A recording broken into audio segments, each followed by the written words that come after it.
आइए ये खबर देखिए। भारतीय हथियारों का दुनिया भर में बज रहा है डंका। दुनिया भर में भारतीय हथियारों की मांग बढ़ गई है।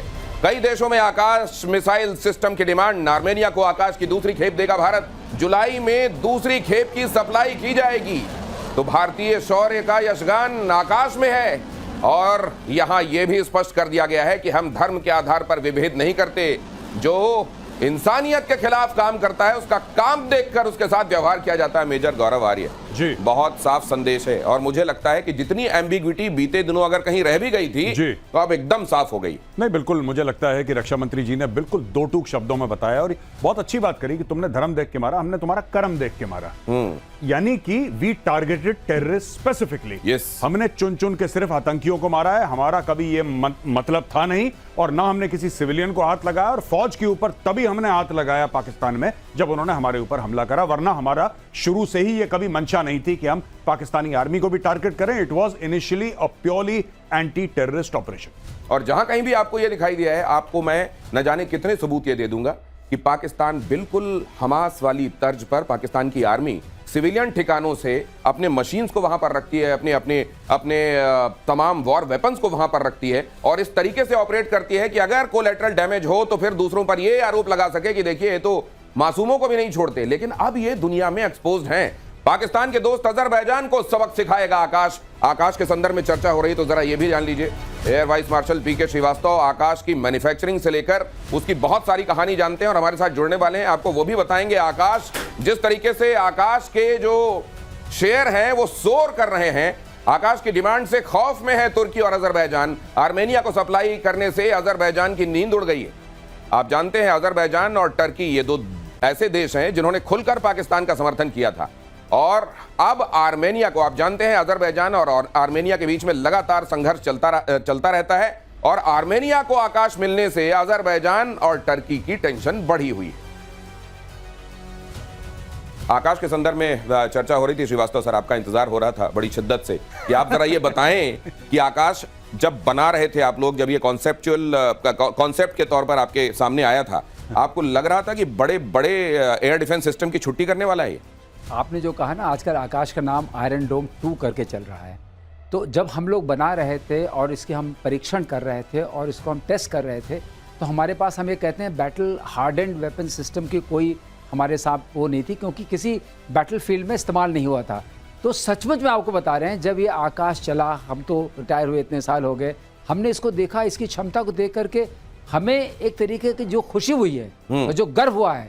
दिनेश, मैं आपके ये जो चैनल है और आपके जो व्यूअर्स हैं उनके माध्यम से शेयर करना चाहता हूं कि is the greatest thing which has happened to our country. तो पीके श्रीवास्तव साहब को वैसा लग रहा है कि जैसे किसी बच्चे को उन्होंने पढ़ाया हो, वो टॉपर निकल गया हो और अब कोई बहुत बड़ा अधिकारी बन गया। बहुत बड़ा आयरन डोम 2 की मिसाइल जिसको दी जा रही है, आयरन डोम 2, ये असल में स्टील डोम साबित हुआ है। आयरन से भी एक कदम आगे बढ़कर आकाश मिसाइल सिस्टम बनाने वाली कंपनी का शेयर रॉकेट बन गया है। ये खबर देखिए जरा। भारत डायनेमिक्स लिमिटेड बनाती है Akash missile system. Bharat dynamics limited के शेयर में आज भी बढ़ोतरी देखी गई। भारतीय हथियारों की मांग से डिफेंस शेयरों में तूफानी तेजी। हिंदुस्तान ये जो नई परिभाषा गढ़ रहा है, एक मैं चीज कह दूं, हाँ, क्योंकि इसमें मैं शामिल हूं। हाँ जी। ये जब हमने जब ज्वाइन किया था तो भारत डायनेमिक्स लिमिटेड जो है वो एंटिटी लिस्ट पे था। अच्छा, मतलब एंटिटी लिस्ट का मतलब ये होता है कि हम कोई भी ऐसा इक्विपमेंट नहीं खरीद सकते हैं जिससे हम कोई प्रिसिशन वाली चीज बना सकते। राइट। फ्लो फॉर्मिंग एक ऐसा इक्विपमेंट है जिसकी जरूरत पड़ती है रॉकेट मोटर बनाने के लिए, जिसके बिना कोई मिसाइल बन नहीं सकती है। ठीक है। तो वो एक बहुत बड़ा अवरोध था, आप तो प्रतिशोध कहते हैं, वो बहुत बड़ा अवरोध था।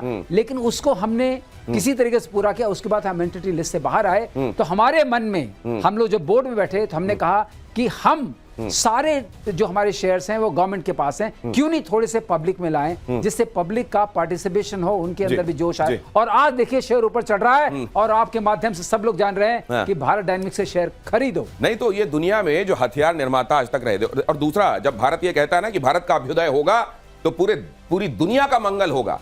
भारत मिलिट्री इंडस्ट्रियल कॉम्प्लेक्स में वैसे यकीन नहीं रखता जैसे दूसरे देश रखते हैं कि कॉन्फ्लिक्ट पहले घाव पैदा करो और फिर मरहम बेचो। नहीं, जहां घाव हैं, मौजूदा घाव हैं, उनके लिए हमारे पास मरहम है, उनको ठीक करेंगे। क्या मैं ठीक कह रहा हूं मेजर गौरव आर्य? नहीं, बिल्कुल, आप बिल्कुल ठीक कह रहे हैं। और दूसरी एक और बात है ना कि किसी भी देश के, मैंने एक बात नोट करी है बड़ी, ये जो तुर्की की आजकल बात हो रही है दिनेश, मैं आपको बताता चलूं, बड़ा बुरा लगा क्योंकि जब हमने तुर्की की मदद करी थी ना, उसका नाम था ऑपरेशन दोस्ती।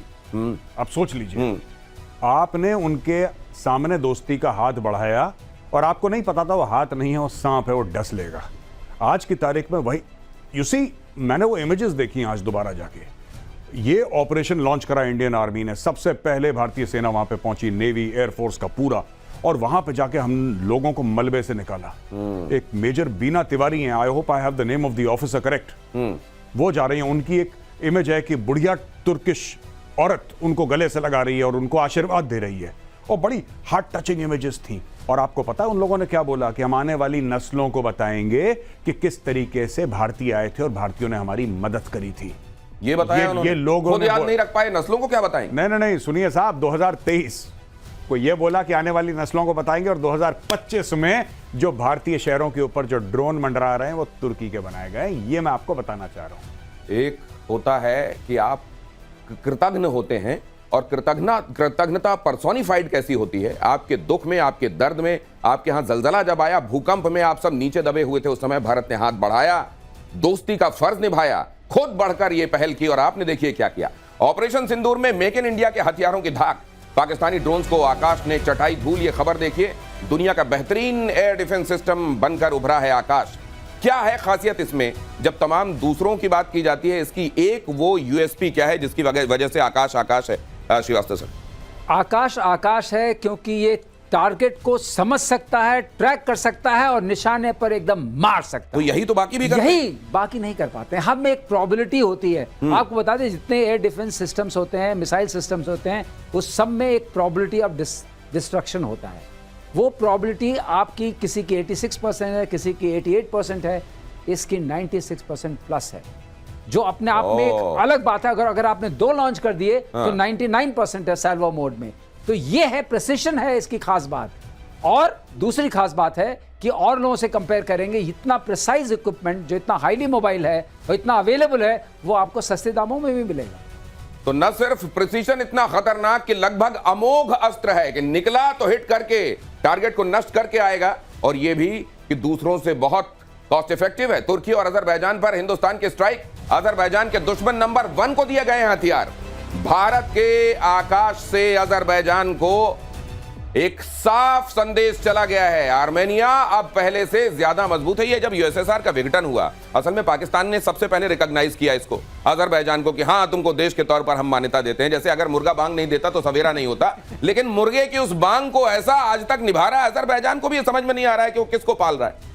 मेजर आर्या, नहीं, बिल्कुल, आपने बिल्कुल ठीक बोला। और ये पाकिस्तान का, देखिए पाकिस्तान क्यों करता है ये सब, मैं आपको बताता हूं। पाकिस्तान का कोई लेना देना नहीं है, ना पाकिस्तान अजरबैजान को सपोर्ट कर सकता है, ना पाकिस्तान अजरबैजान को कुछ दे सकता है। हाँ, ये कह सकता है कि हाँ ठीक है, हमने आपको सबसे पहले डिप्लोमेटिक मान्यता दी, आप एक काम करिए, JF-17 हमसे खरीद लीजिए। तो पाकिस्तान पुश भी कर रहा है, लेकिन पाकिस्तान कुछ देने की हालात में नहीं है उसको। Pakistan can not give anything. Pakistan सिर्फ दूर से so called diplomatic support, so called के OIC में जाएंगे, ऑर्गेनाइजेशन ऑफ इस्लामिक कोऑपरेशन, वहां पे जाके पाकिस्तान बोल देगा हम आपके साथ खड़े हैं, एक अपना जो वोट बनता है वोट दे देगा। उससे ज्यादा पाकिस्तान से आप उम्मीद ना रखिए।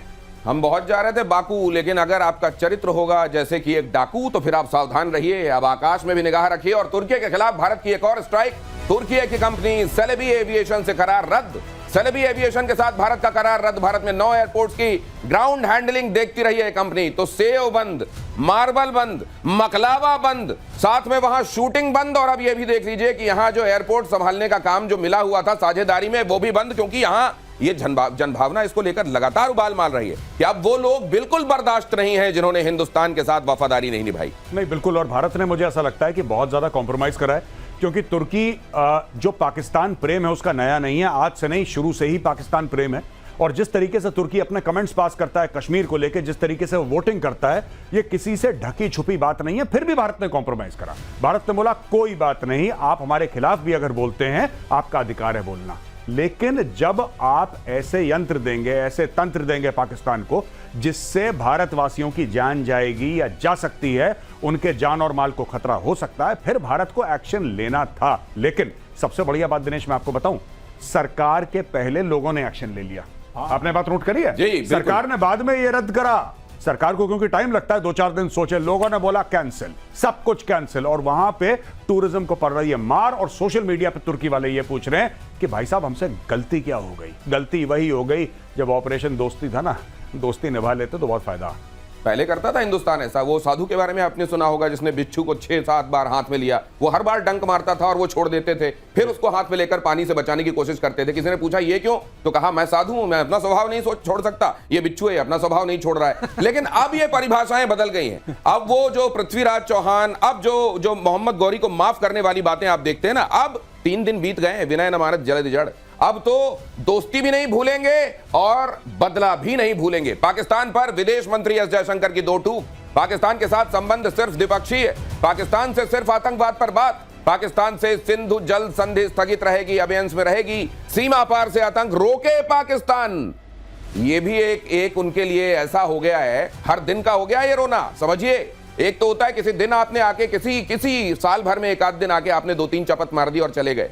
एक हर दिन पता नहीं है कि आज सूखा रहेगा, आज पानी आएगा कि बाढ़ आ जाएगी, ये नहीं मालूम है। और ऐसी स्थिति में जीना पाकिस्तान के लिए बहुत बहुत दुश्वार है। ये कितना मुश्किल है, ये मेजर गौरव आर्य आपको बताएंगे। नहीं, एक और चीज, अब पाकिस्तान में जो असली डिलेमा है पाकिस्तान में, जिसमें वो पड़ गए हैं कि भैया एक दिन ठीक है, सोमवार के दिन पियोगे, बुधवार के दिन दोगे, फिर उसके बाद सैटरडे को पियोगे। ये हो गया है आप दोनों काम नहीं कर सकते पाकिस्तान में साहब। जिस दिन मोदी जी ने रोक दिया उस दिन रोक दिया, जिस दिन छोड़ दिया उस दिन धो लिया, फिर मोदी जी ने रोक दिया फिर छोड़ दिया। तो ये चल रहा है पाकिस्तान में, अब रोक रहे हैं छोड़ रहे हैं पानी। तो जब तक उनको गर्मी लगती है पंखा गायब हो जाता है, और जब तक ठंड लगने वाली होती है कंबल छीन लिया जाता है, और ये जारी रहेगा। भारत पाकिस्तान में सीज फायर वाले बयान से पलटे ट्रंप। एक और देखिए, ट्रंप पता नहीं, मुझे लग रहा है कि ट्रंप को भी इस समय उन्होंने भी एक रिकॉर्ड कायम करने का सोच लिया है। ऐसे बयान दूंगा मैं, और शायद हो सकता है भाई साहब, आज की दुनिया जो है अनप्रिडिक्टेबिलिटी को सलाम करती है। कब कौन क्या कर दे, ऐसे लोग जो होते हैं ना, उनको आप देख लीजिए। नॉर्थ कोरिया समझ में नहीं आता, दुनिया हमेशा सहमी रहती है। ट्रंप कभी समझ में नहीं आते कि जो कहा है उस पर टिकेंगे कि नहीं। उनकी भी ये वैल्यू बन गई है, अपने बयान से पलट गए हैं एक बार फिर से। कतर में अमेरिकी राष्ट्रपति ट्रंप का बयान, मैंने भारत पाक के बीच में मध्यस्थता नहीं कराई, सिर्फ तनाव सुलझाने में मदद की थी। सुन लीजिए।